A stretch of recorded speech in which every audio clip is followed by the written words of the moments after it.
I would say in life, there are two types of feeling unhappy. One is a result of life just being life. It's when we experience painful or difficult situations. And this type of suffering is not really something that we always have control over or something that is necessarily our fault. But then there is a second type of unhappiness. And this type of suffering is a direct result of bad habits and choices that we keep repeating in our life. And in that case, it is kind of our fault because it is something that is within our control and something that we have the power to change. And so today, let's go over 2 bad habits you might be perpetuating in your life, which are causing your own misery.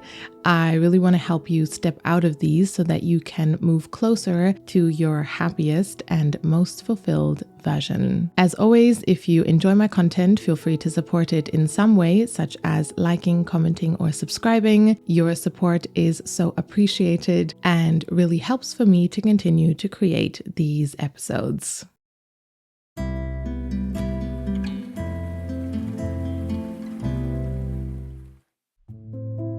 Chapter 1: Using distractions to escape from life.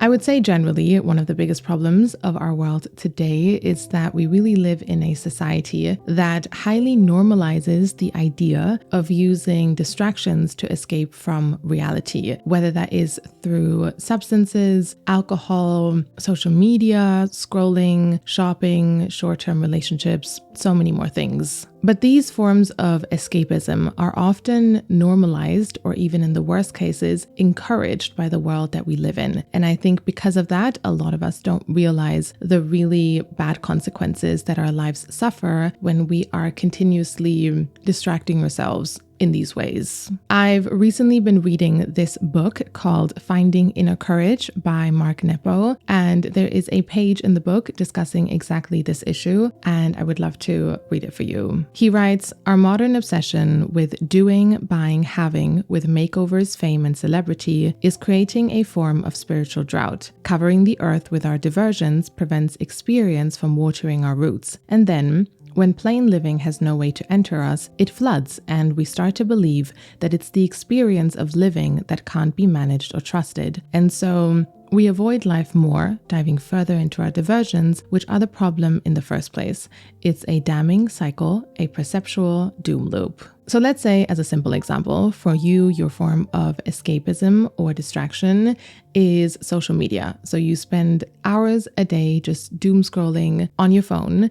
Then you probably do that because you feel that real life isn't fulfilling. So as he writes in the book, you now believe that it is the experience of living that can't be managed or trusted. So for you now, life feels like the problem and social media feels like the solution. Now, the problem with this is that the more you scroll on social media, the less you will know how to find fulfillment and happiness and joy and excitement in real life experiences. And the more you will feel the need to scroll even more to fill that emptiness. So it's really just this vicious cycle that just gets worse and gets worse. The part of the book which I just read for you continues like this. He writes, "Undoing the seal of our culture is an overwhelming task, but we can begin by saving our own lives, by putting down what linings we carry or wear, by letting our skin again be our skin, by restoring direct experience and letting the air and rain hit our lips." So in the example of you scrolling on social media, you would have to say, okay,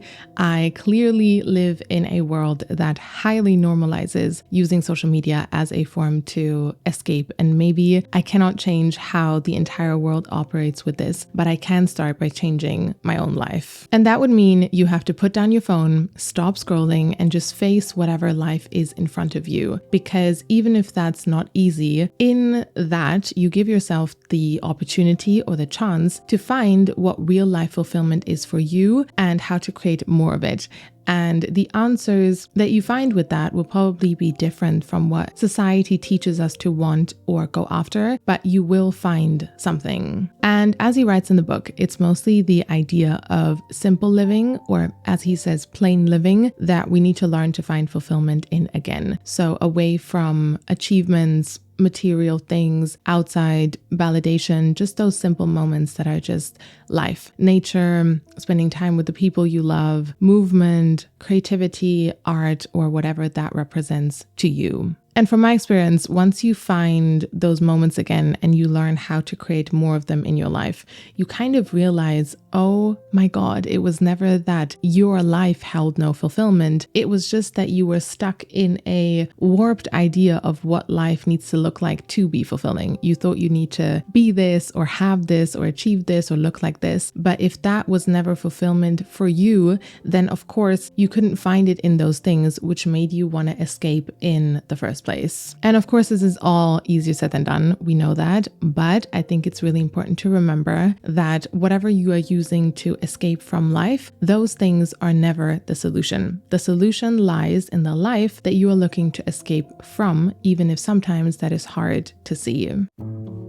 Chapter 2, you are measuring your own worth by comparing yourself to others. I would say this is another one of the bigger issues in our world today. Comparison, especially through social media. We are continuously observing other people's lives and what everyone else is doing. And so we are comparing now more than ever. And I think for a lot of people, it is leading to this belief, I can only measure my own worth by comparing myself to others. For example, let's say you are on holiday with your friends and you're having a great time, but then you see an Instagram story of someone else who's also on holiday and what they're doing looks so much cooler than what you're doing. And suddenly you feel really unhappy about where you are, even though you were so excited about it before. Or let's say you're talking to your friend about your new job and how excited you are about it. But then that friend starts talking about their new job where they are making more money than you and traveling more. And so then you conclude your job isn't as good as you thought it was, even though you loved it before. Or you wake up in the morning, you put on an amazing outfit that you feel great in, and then you see a photo on Instagram of someone wearing something that is seen as trendier and cooler, and now you don't like your outfit anymore. It's this fundamental idea, I need to compare myself to others first to measure my worth, or I need to compare my experience to others first to determine how I feel about it. If you are stuck in such a way of thinking, I would like for us to envision what you are actually doing to yourself in this mindset and how it really doesn't make any sense by thinking of it like this. Imagine you have a garden, and in this garden you are growing flowers. So you put a bunch of seeds in the garden and then they grow, and then you can see one purple flower in the middle, and around it there are a bunch of other flowers in different colors, red, white, blue, yellow, whatever, but there is only one purple flower in that garden. Now imagine you go to that purple flower and you start screaming at it and you say, why are you purple? You should have been red. I'm so annoyed that you're not red because that's a much nicer color, or at least you could have been white, but what is wrong with you? Why are you purple? You would never talk to that purple flower in that way. That's bizarre because you know that that purple flower was meant to be purple and it is perfect exactly as it is, even if it is different to the other colors. But my point is that's exactly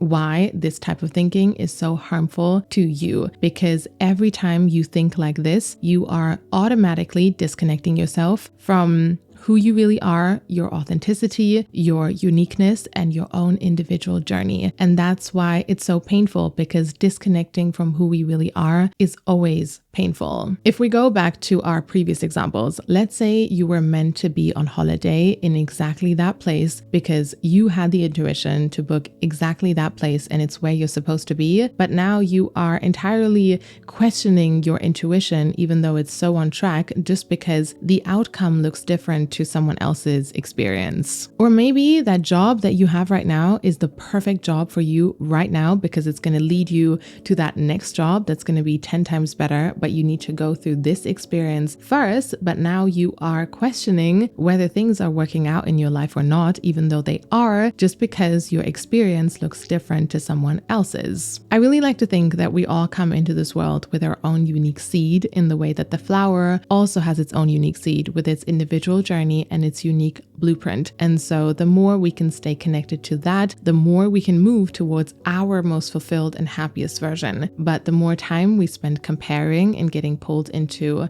all these other directions, the more it will slow us down on this journey of moving towards our biggest potential, which will never be the same as anyone else's.